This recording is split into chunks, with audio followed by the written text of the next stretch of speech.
It's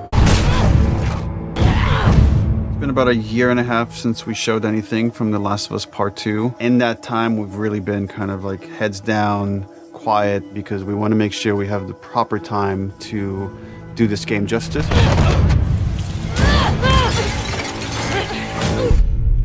It's definitely our most ambitious in scope game that we've ever made. We really wanted to wait until we had something awesome and new and exciting to talk about because we've been so mysterious.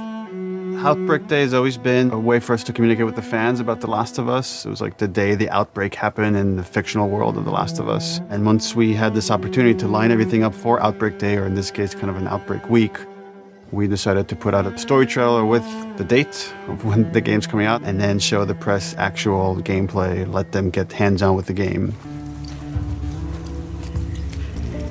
We're always trying to strike a balance of getting people excited for this game, show them a bit more of a glimpse of the themes this game is about, the cycle of violence, this idea of how far would you go to exact revenge to bring justice to the people you love. And then we also show that Joel is back and you get to see him for the first time. What the hell are you doing here? You think I'd let you do this on your own? So we're coming into that first demo in wintertime where snow covers much of the ground, much of the buildings, all the surrounding areas. We see what's life like 25 years after a pandemic has wiped out most of mankind.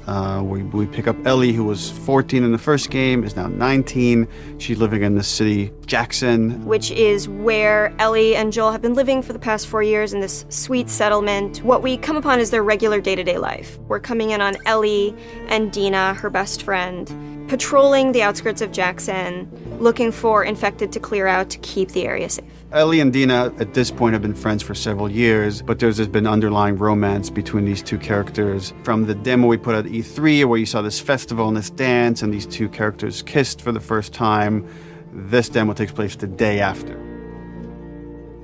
And then over the course of the level, they encounter some truly dangerous things.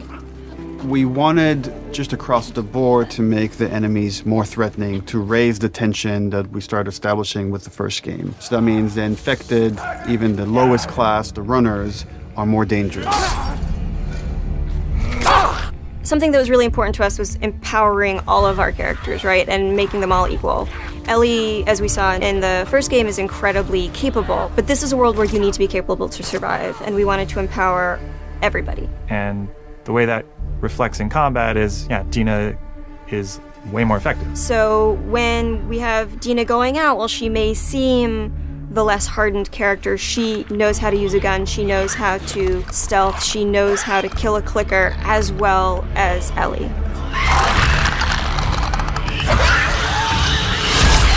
When we were looking to expand on The Last of Us 1 to The Last of Us 2, one of the things that jumped out as being an avenue that was really worth exploring was traversal. Ellie is so much more agile, kind of more athletic, that it seemed like we should really pursue this whole avenue of gameplay. Introducing like a real jump, like a real arcing jump, has allowed us to make for much more interesting puzzles, more interesting vertical environments, and can frequently integrate well into combat setups as well. She's able to move quickly in a lot of different ways. She can dodge attacks.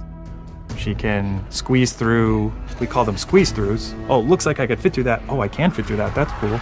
And that has been such a great integration into the combat loop of like, you're fleeing an enemy, or you're trying to get a flank, you're in stealth, and you just kind of like scooch into a room or behind an object.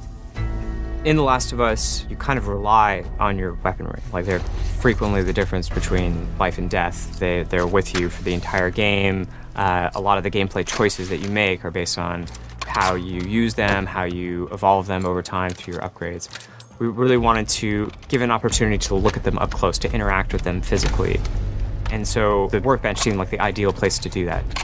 I think over the course of the level, just talking about the tech for a second of just a snowy environment, we've got all the deforming snow stuff you'd expect, brushing by on horseback, a branch and the snow falling and collecting on the horse, like all these things you would expect in a realistic grounded world. We have this weather, the storm kind of kicks up over the course of the level. It goes from more of a clear day into a blizzard.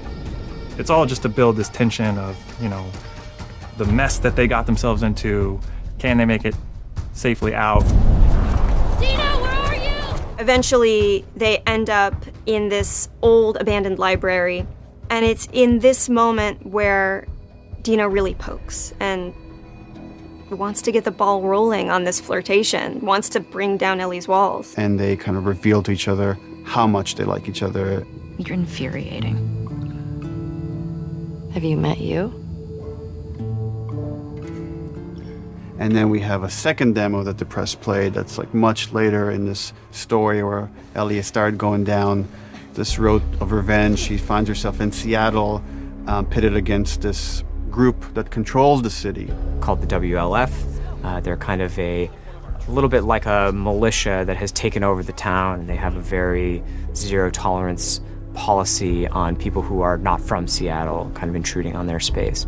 And she hears over the radio that a male trespasser has been spotted, and she knows that the WLF are closing in on him. And so we find her negotiating this abandoned hillside suburb. And she's running into this new enemy type of guard dogs that the WLF are using. Dogs have a new sense of perception to bring to the table, which kind of puts this really interesting wrinkle on stealth gameplay, where so far you've been dealing with sight and sound, trying to stay out of sight, trying to move slowly to be quiet. But now with enemy dogs, you have to worry about them picking up your scent trail. If you go into listen mode, you can see, we have a visualization of that scent, so you can see like when the dog is sniffing you and where it's going. You can throw bottles to distract the dog off of your scent, and it just adds this extra tension. The second part of the demo, even though you're fighting mostly human enemies, we're introducing one of our new infected classes, the Shambler. And the Shambler is kind of a lumbering, tankier enemy that can take a lot of punishment. They'll kind of chase you down and try to get towards you and then burst and leave behind one of these lingering, corrosive clouds. In the demo, we have this mini boss fight, and that class happens to be a stalker. It's a class between runners and clickers. It's a class that can hide and run away, and we wanted to do a lot more with them in this game. And because we have this evade mechanic, you can kind of go toe-to-toe with someone, and we can have these boss fights that we weren't able to have before. So you guys can go back and forth and exchange combos and evade each other and slam each other onto like desks, and we can now render all these physics objects, and it's all done in service of just grounding you more in this world, making you more immersed in this fight and feel like Ellie is barely surviving by the edge of her abilities.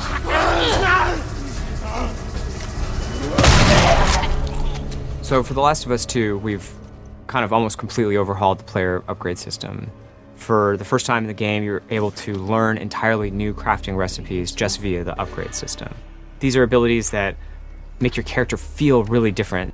You are really able to pursue the playstyle of your choice and kind of make the Ellie that you're playing your individual Ellie. We designed the whole experience to be something where it's a balanced stealth experience where you have a lot of tools to escape, you have a lot of tools to evade, you can entirely stealth past everyone. Got something. We'll look into it. And then the other big thing we did to immerse the player is make the human enemies much more threatening. They communicate a lot more between each other. Their AI is much more sophisticated. We rewrote most of the systems for this game. So much of this game is a conversation about the cycle of violence and how do we make violence feel impactful to the player. You can't stop this. Enemies have names. So when you're going around and you shoot someone, you might hear someone yell their buddy's name and they're now upset and agitated, and that changes their behavior. What is it? Someone took him out! We got something. To make a fully realized world, to really honor the impact of this violence, you have to honor every person in it. Nobody's a hero here. The demo is 2 to 3 hours of the game. You're seeing 2 different seasons, 2 different times of the year. It feels like a lot, and it's a tiny fraction of this entire game. And as we get closer to release, we're going to show more and more of the game, but we're going to be very mindful and conscious to not spoil like big things about this game. And I'm just super stoked for people to finally see the whole thing once it's out on February 21st, 2020.